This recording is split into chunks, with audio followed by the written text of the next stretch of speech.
बच्चों, आज हम कक्षा 9 के नंबर सिस्टम का पार्ट नंबर 7 लेकर आए हैं, जिसमें हम आपको प्रश्नावली के सवालों को बताएंगे। तो इसमें हम प्रश्नावली नंबर 1.1 देखते हैं, जो एनसीईआरटी से है।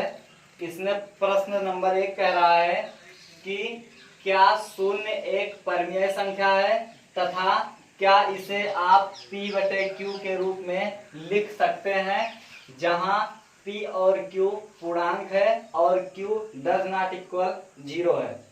अर्थात इसमें कह रहा है कि क्या शून्य एक परिमेय संख्या है।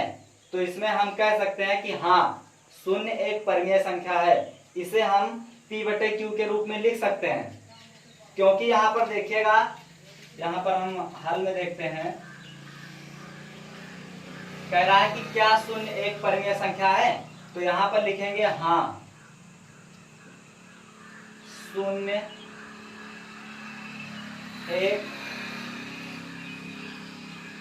परिमेय संख्या है।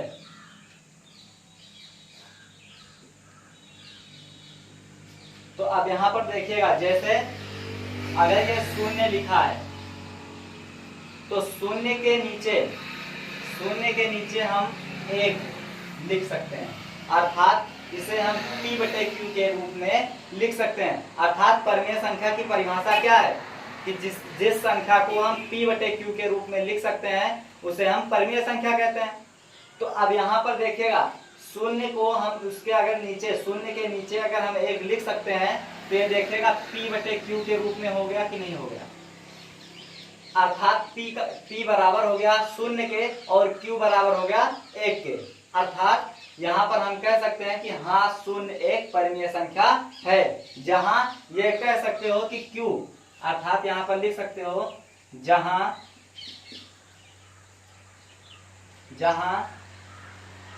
0 बराबर p तथा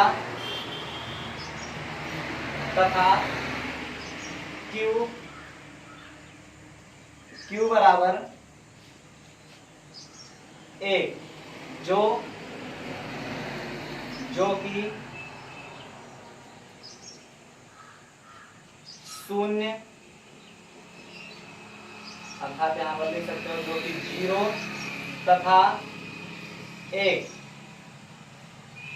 पूर्णांक है।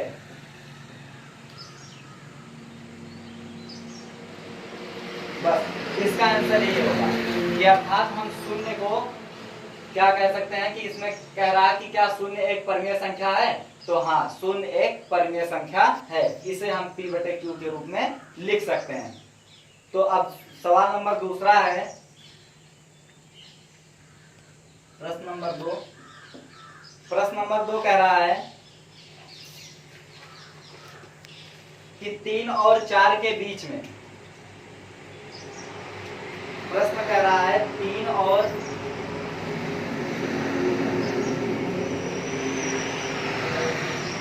4 के बीच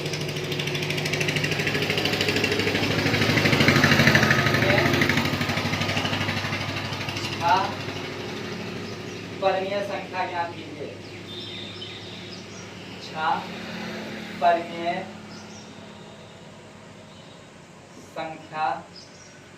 संख्याएं ज्ञात कीजिए।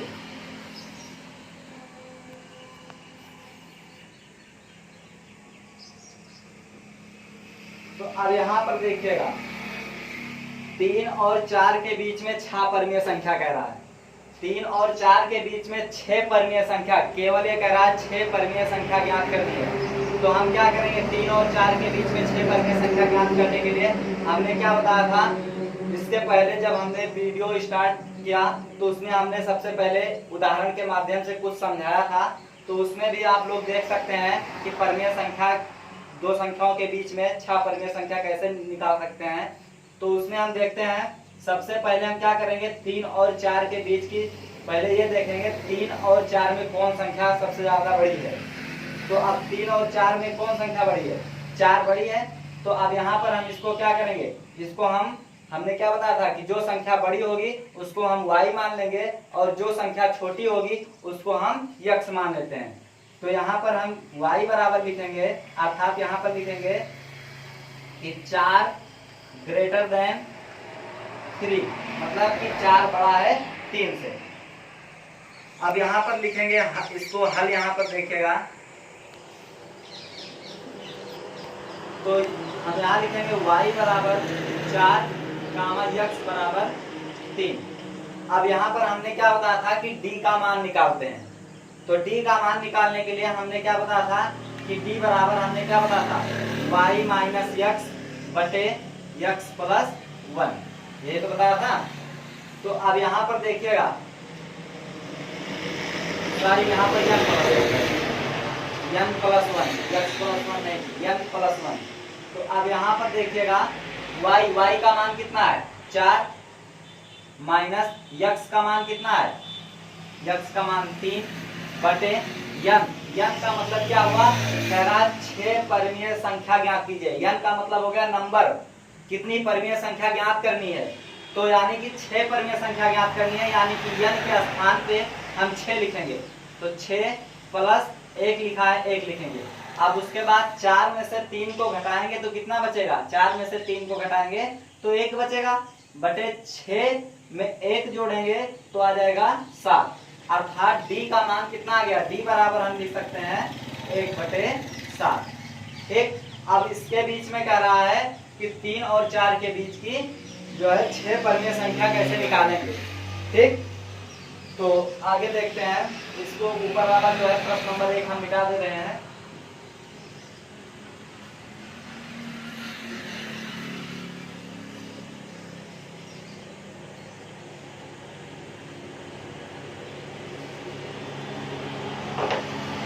तो अब देखिएगा इसमें सूत्र क्या हमने बताया था, x कामा x प्लस डी कामा x प्लस 2d कामा x प्लस 3d कामा x प्लस 4d कामा x प्लस 5d कामा x प्लस 6d। क्योंकि हमें 6 परिमेय संख्या निकालनी है तो अब यहाँ पर इस तरीके से हम लिख सकते हैं। तो 1 2 3 4 5 6, अर्थात यहाँ पर 6d नहीं, ये नहीं लिख सकते हैं क्योंकि 6 हो गया है। x plus D, x plus 2d, x plus 3d, x plus 4d और x प्लस 5d। अब यहाँ पर हम रखेंगे मान, ठीक है, सॉरी यहाँ पर x नहीं रहेगा, ये x प्लस 6d ही रहेगा।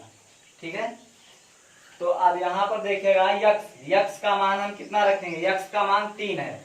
तो हम यहाँ पर देखिएगा x प्लस d का मान निकालते हैं। तो x का मान कितना है 3, तो 3 लिखेंगे, प्लस d का मान कितना है, तो यहाँ पर देखिएगा d का मान निकाले हैं 1/7, तो प्लस यहाँ पर लिखेंगे 1/7। अब यहाँ पर देखिएगा इसको हल करेंगे तो ये हो जाएगा 7, ऐसे रहने देंगे इसको,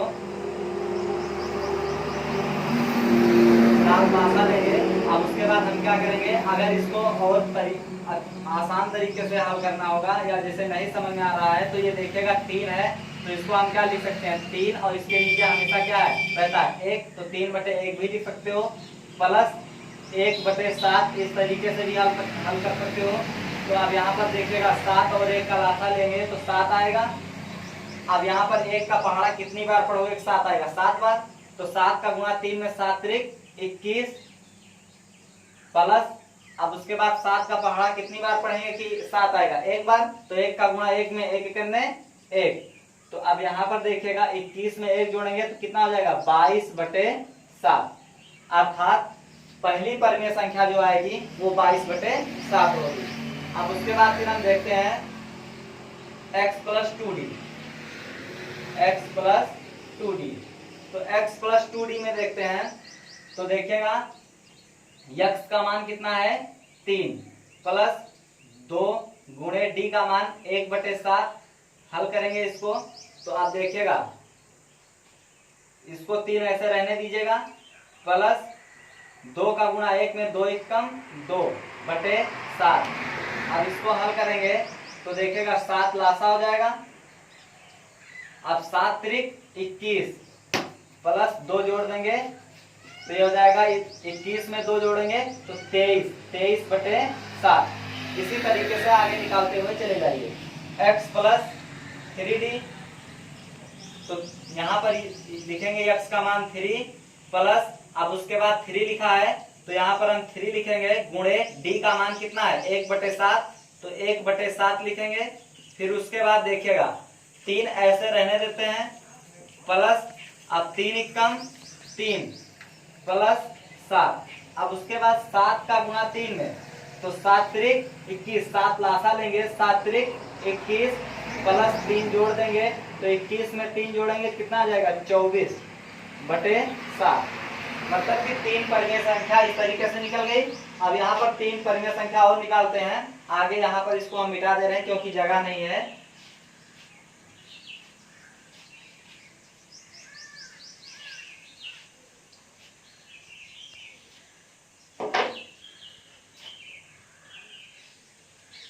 अब यहाँ पर देखिएगा x प्लस 4d, तो x का मान कितना है 3 प्लस 4 लिखा है, 4 लिखेंगे गुणे d का मान कितना है, d का मान 1/7। फिर हल करेंगे तो 3 ऐसे रहने देंगे, प्लस 7 चौक, या इसको ऐसे कर सकते हो 4 एकम 4/7। फिर उसके बाद 7 लासा लेंगे तो 7 त्रिक 21 प्लस 4, 21 में 4 जोड़ेंगे तो 25/7। फिर उसके बाद x प्लस 5, x का मान 3 प्लस 5 गुणे d का मान 1/7। हल करेंगे तो 3 प्लस अब 5 एकम 5/7।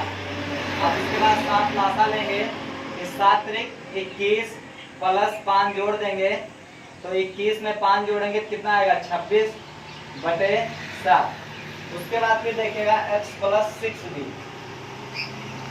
x का मान 3 प्लस 6 गुणे d का मान 1/7। फिर उसके बाद यहाँ पर 3 प्लस 6 एकम 6/7। अब उसके बाद 7 त्रिक 21 प्लस 6/7, 21 में 6 जोड़ेंगे 27/7। मतलब कि जो इसमें परिमेय संख्या पूछा था 6 परिमेय संख्या, वो इस तरीके से हो सकता है 22/7, 23/7, 24/7, 25/7, 26/7 और 27/7। 3 और 4 के बीच की परिमेय संख्या यहाँ पर हम लिख दे रहे हैं 22/7, 23/7, 24/7, 25/7, 26/7, 27/7। तो अब यहाँ पर देखिएगा प्रश्न नंबर 3 क्या कह रहा है कि 3/5 और 4/5 के बीच 5 परिमेय संख्या ज्ञात कीजिए। तो अब यहाँ पर कह रहा है कि वही हमने क्या बताया था कि 3/5 और 4/5, मतलब जो दो संख्याएं दी गई हैं उसमें हम ये देखेंगे कि कौन सी संख्या बड़ी है। तो अब यहाँ पर सबसे पहले आप देखिएगा, अभी तक था जैसे इसके पहले वाले सवाल में 3 और 4 के बीच, तो इसमें हमें तुरंत पता लग जाता था कि 3 और 4 में कौन सी संख्या बड़ी है, तो इसमें हम तुरंत कह देते थे कि 4 बड़ी है। परंतु भिन्न में है तो भिन्न के जो अंक होते हैं या भिन्न में जो सवाल दिए रहते हैं उसमें जो है बच्चे कंफ्यूज हो जाते हैं कि कैसे हम बड़ी संख्या ढूंढें। तो सबसे पहले बड़ी संख्या ढूंढने के लिए हम बता रहे हैं कि जैसे 3/5 है और 4/5 है। अब इसमें से अगर कह दिया जाए कि जो है कौन सी संख्या बड़ी है, तो हम सबसे पहले क्या करेंगे, इसके दो तरीके देख लीजिएगा। अगर हर जो है समान हो, जैसे देखिएगा 5 यहाँ पर भी है 5 यहाँ पर भी है, अगर हर समान हो तो अंश की जो सबसे बड़ी संख्या होगी वही सबसे बड़ी परमीय संख्या होगी। जैसे हम यहाँ पर देख लेते हैं कि देखिए इसमें भी 5 है, इसमें भी 5 है, तो इसमें देखिएगा अंश में देखिएगा 3 और 4 है, तो अब इसमें हम तुरंत ढूंढ लेंगे और कहेंगे कि 3 और 4 में कौन सी संख्या बड़ी है, 4 बड़ी है, यानी कि 4/5 वाली ही संख्या सबसे बड़ी है। इस तरीके से ढूंढ सकते हो। दूसरा तरीका है, दूसरा तरीका हम ये कह सकते हैं कि जैसे 3/5 है और 4/5 है। अब हम क्या करेंगे कि इसका 5 का गुणा 3 में कर देंगे और इस 5 का गुणा 4 में, मतलब तिरछा गुणा कर देंगे। तो 5 का गुणा 3 में करेंगे तो इसके ऊपर हम यहाँ पर लिखेंगे 5 तिहाई 15, और उसके बाद फिर इस 5 का गुणा 4 में लिखेंगे 5 चौक 20। अब यहाँ पर तुलना हम ये करेंगे कि देखेंगे 15 और 20 में कौन सी संख्या बड़ी है, 20 बड़ी है। तो 20 के नीचे देखते हैं क्या लिखा हुआ है, 4/5। तो 20 के नीचे 4/5 लिखा हुआ है, अर्थात 4/5 ही सबसे बड़ी परमीय संख्या है, मतलब कि इस दोनों की तुलना में। ठीक है। अब उसके बाद फिर हम यहाँ पर हल में देखते हैं, लिखेंगे हल। अब यहाँ पर हम लिखेंगे कि 4/5 ग्रेटर देन 3/5, मतलब कि 4/5 बड़ी है 3/5 की तुलना में। तो अब यहाँ पर देखिएगा हम इसको लिखेंगे यक्स बराबर 3/5, क्योंकि जो छोटी संख्या होती है उसको हम यक्स मानते हैं और जो बड़ी संख्या होती है उसे हम वाई मानते हैं। तो वाई बराबर लिखेंगे 4/5। अब हमने क्या बताया था कि परमीय संख्या निकालते समय पहले हम डी का मान निकालते हैं। तो डी का मान निकालने के लिए हम सबसे पहले क्या करेंगे, सूत्र लगाएंगे। सूत्र होता है डी बराबर होता है y माइनस यक्स बटे n प्लस 1। तो यहाँ पर देखिएगा y का मान कितना है, y का मान देखिएगा 4/5 दिया गया है। देखिए 4/5 y का मान दिया गया है। तो d बराबर हम लिखेंगे y का मान 4/5, फिर माइनस लगा है, माइनस लिखेंगे यक्स का मान देखिएगा 3/5 दिया गया है। तो हम क्या करेंगे, यक्स का मान 3/5 लिखेंगे बटे। अब उसके बाद फिर देखिएगा इसको इस तरीके से कर दीजिएगा, डी बराबर। अब यन का मतलब हमने क्या बताया था कि जितनी परमीय संख्या वो सवाल में कहेगा उसी का यहाँ पर यन के स्थान पे लिख देंगे। तो अब यहाँ पर देखिएगा यन का मतलब हो गया 5 परमीय संख्या, मतलब कि कितनी, 5 परमीय संख्या कह रहा है। यन का मान हम लिखेंगे 5 प्लस 1 लिखा है, 1 लिखेंगे। उसके बाद फिर हम क्या करेंगे, इसको हल करते हैं। तो देखिएगा 5 और 5 हम क्या करेंगे, सबसे पहले 5 और 5 का क्या करेंगे, लासा लेंगे। तो 5 और 5 का लासा 5, ठीक। अब उसके बाद फिर देखिएगा ऊपर 4 है, 4 ऐसे लिख देंगे, माइनस है, माइनस ऐसे लिख देंगे, 3 है, 3 लिख देंगे। फिर पूरे का बटा करेंगे, क्योंकि पूरे का बटा है। फिर 5 में 1 जोड़ेंगे 6। फिर इसको हल करते हैं, 4 में से 3, या इसको यहाँ से हल कर दीजिएगा। 4 में से 3 को घटाएंगे तो कितना बचेगा, 1/5, और पूरे का बटा 6। अब उसके बाद देखिएगा इसको हम ऊपर लेकर जाएंगे तो ये क्या हो जाएगा, गुणे में हो जाएगा, क्योंकि देखिएगा ये 6 है, 6 के नीचे क्या है, 1 है। समझ में आया कि नहीं, 6 के नीचे 1 है, और इसको जब हम ऊपर ले जाएंगे तो ये पलट जाएगा, मतलब कि 1/5 ये ऐसे ही रहेगा, लेकिन ये जो 6/1 है इसको ऊपर लेकर जाएंगे तो 1 क्या हो जाएगा, ये भाग से गुणे में हो जाएगा, और 1 ऊपर हो जाएगा, और ये 6 क्या हो जाएगा, नीचे हो जाएगा। मतलब ये भाग इतना पलट जाएगा, और जब ये पलट जाएगा तो 1 का गुणा 1 में करेंगे तो 1 करने 1, और 5 का गुणा 6 में करेंगे 5 6 30, 1/30 आ जाएगा। डी का मान आ गया 1/30। अब यहाँ पर हम क्या करेंगे, कह रहा है कि 5 परमीय संख्या।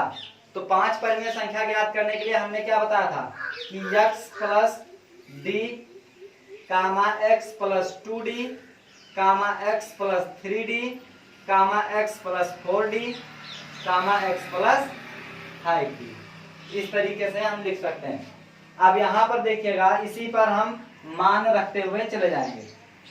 तो अब यहाँ पर देखिएगा यक्स का मान कितना है, 3/5। तो यक्स का मान यहाँ पर देखिएगा यक्स प्लस डी है, यानी कि हम यहाँ पर लिखेंगे एक्स प्लस डी। और यक्स का मान, अब यहाँ इसको हल करेंगे तो यक्स का मान कितना है, यक्स का मान देखिएगा 3/5 दिया गया है। तो हम यहाँ पर 3/5 प्लस लिखा है, प्लस लिखेंगे। फिर डी का मान कितना दिया गया, डी का मान देखिए ये निकाले हैं 1/30। यहाँ पर लिख दीजिएगा, अगर कोई दिक्कत होती है तो यहाँ पर हम यहाँ लिख दे रहे हैं डी का मान 1/30। ठीक, डी का मान 1/30, क्योंकि यहाँ पर हमने अभी निकाला इसको। ठीक है, अब डी के स्थान पे हम क्या लिखेंगे 1/30। अब इसको हल करेंगे तो देखेगा 5 और 30 का लासा लेंगे। 5 और 30 का लासा क्या होगा, 30 होगा। लासा कैसे लिया जाएगा, क्योंकि यहाँ पर देखिएगा ऐसी हम दिमाग में ऐसे रखेंगे कि ऐसी कौन सी संख्या है जो 5 के भी पहाड़े में आए और 30 के भी पहाड़े में आए। तो देखिएगा 5 के पहाड़े में 30 आता है कि नहीं आता है, और 30 के भी पहाड़े में 30 आता है। तो इसलिए हम क्या करेंगे, 30 क्या करेंगे, लासा ले लेंगे। अब 5 का पहाड़ा कितनी बार पढ़ोगे कि 30 आएगा, तो 5 का पहाड़ा हम 6 बार पढ़ेंगे तो 30 आ जाएगा। तो उसी 6 का गुणा हम 3 में करा देंगे तो 6 त्रिक 18 प्लस, अब 30 का पहाड़ा कितनी बार पढ़ोगे 30 आएगा, एक बार। तो 1 का गुणा हम 1 में करेंगे तो 1 करने 1, तो 18 में 1 जोड़ोगे 19/30। ये हो गई हमारी पहली परिमेय संख्या। अब उसके बाद फिर x plus 2d, x plus 2d पे चलते हैं। तो यहाँ पर देखिएगा यक्स का मान 3/5 है, तो यक्स का मान हम 3/5 लिखेंगे प्लस 2 गुणे डी का मान कितना है, डी का मान निकाले हैं 1/30। अब इसको हल करेंगे तो 3/5 ऐसे लिख देंगे प्लस, अब 2 का गुणा 1 में तो 2 एकम 2 बटे, या इसको जो है एक थोड़ा और शार्ट तरीके से कर सकते हो अगर काटना चाहते हो। 2 एकम 2, 2 15 30, तो यहाँ पर 15 हो जाएगा। लेकिन अगर काटेंगे तो थोड़ा दिक्कत हो जाएगी यहाँ पर, तो 2 एकम 2 बटे 30 कर दीजिएगा। अब उसके बाद फिर देखिएगा यहाँ से काटना चाहते हो तो काट सकते हो।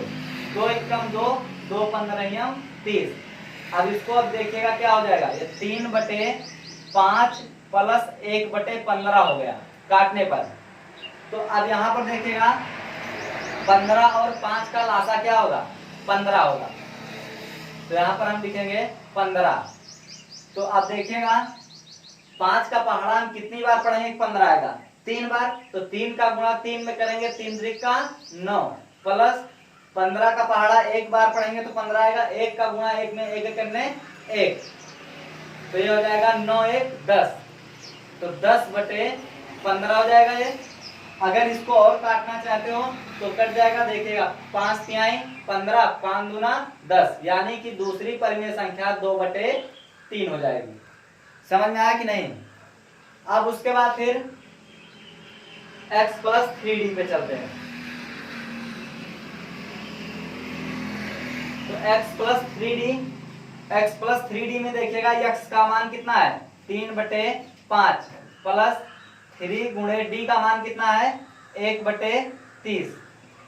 अब यहाँ पर देखिएगा 3/5 ऐसे लिख देंगे प्लस 3 एकम 3/30।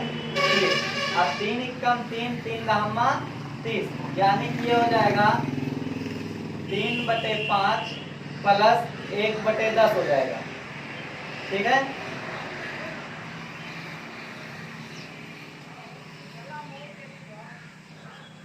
एक बटे 10 हो जाएगा। तो अब यहाँ पर 10 और 5 का लासा क्या हो जाएगा 10।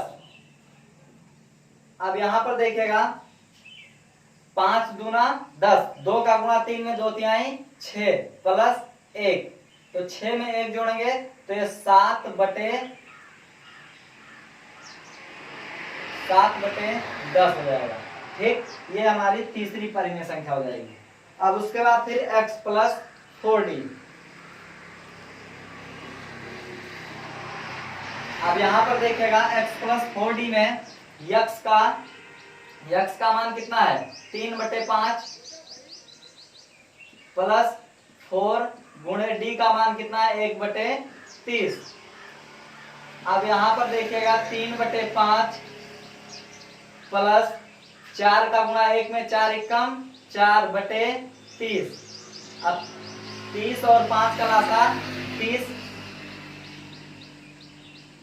और उसके बाद फिर 5 का पहाड़ा कितनी बार पढ़ेंगे? 30 आएगा 6 बार। 6 का गुणा इसी 3 में कर देंगे 6 18 प्लस फिर उसके बाद 30 का पहाड़ा एक बार पढ़ेंगे 30 आएगा। 1 का गुणा 4 में 4 एकम 4, 18 में 4 जोड़ेंगे 22, 22/30। अब इसको भी अगर काटना चाहते हो तो ये कट जाएगा, क्योंकि ऊपर भी देखिएगा इकाई का अंक 2 है और नीचे 0 है, तो यानी कि ये 2 से कट जाएगा। देखिएगा 2 11 22 और 2 15 30, तो इसका आंसर आ जाएगा 11/15। ये चौथी परिमेय संख्या होगी। अब उसके बाद फिर x + 5d, x + 5d पे देखते हैं। x का मान कितना है? 3/5 प्लस 5 गुणे d का मान कितना है? d का मान देखिएगा 1/30 दिया गया है, निकाले हैं इसको। अब उसके बाद फिर देखिएगा 3/5 प्लस 5 एकम 5/30। अब इसको भी काटना चाहते हो तो काट दीजिएगा। 5 एकम 5, 5 छक 30। उसके बाद फिर देखिएगा 3/5 प्लस 1/6, 6 और 5 का लासा क्या होगा? 6 और 5 का लासा 30 होगा। कैसे पता लगा? क्योंकि देखिएगा 5 के भी पहाड़े में 30 आएगा और 6 के भी पहाड़े में 30 आएगा, इसलिए 6 और 5 का लासा 30 हो जाएगा। समझ में आया कि नहीं? अब 5 का पहाड़ा कितनी बार पढ़ेंगे? 30 आएगा 6 बार, तो 6 त्रिक 18 प्लस अब 6 का पहाड़ा हम 5 बार पढ़ेंगे तब 30 आएगा, तो 5 का गुणा 1 में 5 एकम 5, फिर 18 में 5 जोड़ेंगे कितना आएगा? 23, 23/30 हो जाएगा। और हमें यही ज्ञात करना था। अर्थात 5 परिमेय संख्या जो होगी वो ये हो जाएगा। पहली परिमेय संख्या 19/30, दूसरी परिमेय संख्या 2/3, तीसरी परिमेय संख्या 7/10 और चौथी परिमेय संख्या 11/15 तथा पांचवी परिमेय संख्या 23/30 हो जाएगी। हम यहाँ पर लिख दे रहे हैं 2/3 कामा 19/30, 19/30 कामा 2/3 कामा 7/10 कामा 11/15 कामा फिर उसके बाद फिर 23/30। ये 5 परिमेय संख्या हमें ज्ञात करनी थी, 3/5 और 4/5 के बीच की। तो अब यहाँ पर देखते हैं प्रश्न नंबर 4 है, नीचे दिए गए कथन सत्य है या असत्य? कारण के साथ अपने उत्तर दीजिए। तो प्रश्न नंबर 1 कह रहा है कि प्रत्येक प्राकृत संख्या एक पूर्ण संख्या होती है। तो प्रत्येक प्राकृत संख्या एक पूर्ण संख्या होती है, इसको बताना है कारण सहित। सत्य है या असत्य, इसको कारण सहित बताना है। तो यहाँ पर हम हल में देखेंगे, हल में लिखेंगे हम यहाँ पर कि प्रत्येक प्राकृत संख्या एक पूर्ण संख्या होती है, यह सत्य है। अर्थात यहाँ पर हम लिखेंगे सत्य। अब यहाँ पर लिखेंगे क्योंकि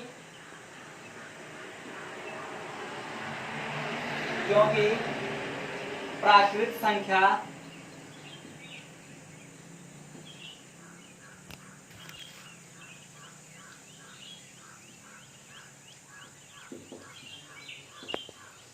एक, 2, 3, 4 ... इंफिनिटी तक। ठीक, जो प्राकृत संख्या होती है वो 1, 2, 3, 4 ... इंफिनिटी तक होती है, तथा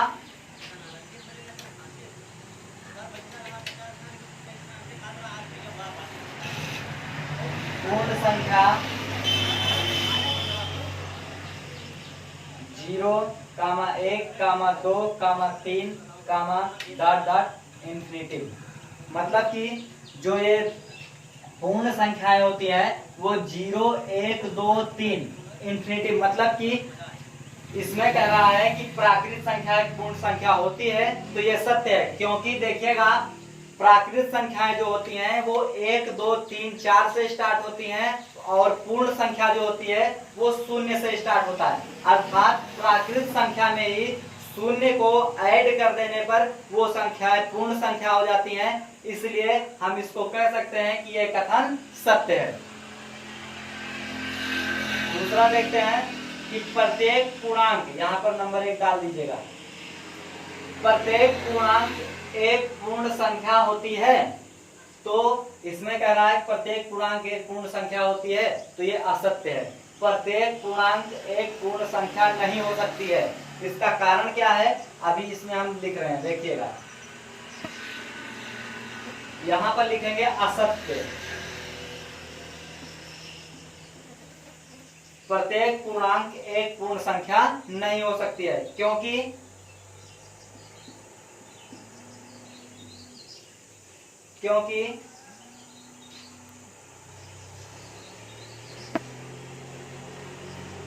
पूर्ण संख्याओं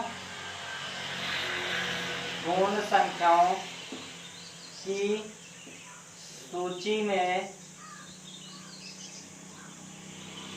ऋणात्मक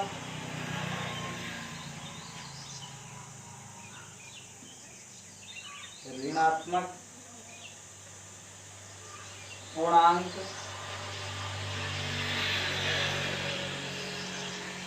भी सम्मिलित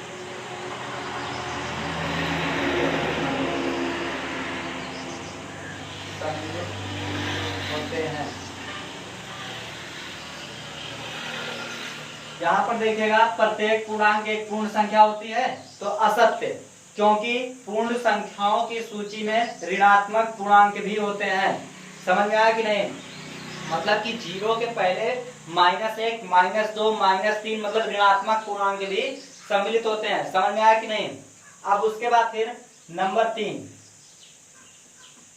3 कह रहा है कि प्रत्येक परिमेय संख्या एक पूर्ण संख्या होती है, तो यह असत्य है। प्रत्येक परिमेय संख्या एक पूर्ण संख्या नहीं हो सकती है। यहाँ पर हम लिखेंगे असत्य।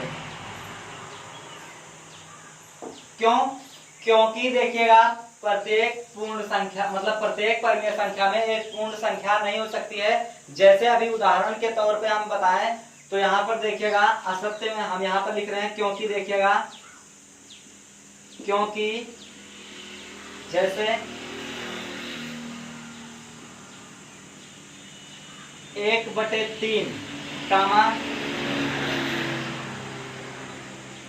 6/7 कामा 10/19, ये क्या है? ये परिमेय संख्या है, p/q के रूप में है, परंतु इनको अगर भाग देते हैं तो ये अशांत दशमलव प्रसार होंगे। मतलब कि इसका शेषफल 0 हो ही नहीं सकता है, ये अशांत दशमलव प्रसार होगा। और जो अशांत दशमलव प्रसार वाली संख्याएं होती हैं वो पूर्ण संख्या नहीं होती हैं। समझ में आया कि नहीं? इसलिए इस तीनों का आंसर यही होगा। ठीक है, तो बच्चों हमें आशा है कि आप लोगों को ये एक्सरसाइज नंबर 1 जो है सबको समझ में आया होगा। आगे का एक्सरसाइज हम नेक्स्ट वीडियो में बताएंगे। तब तक के लिए धन्यवाद।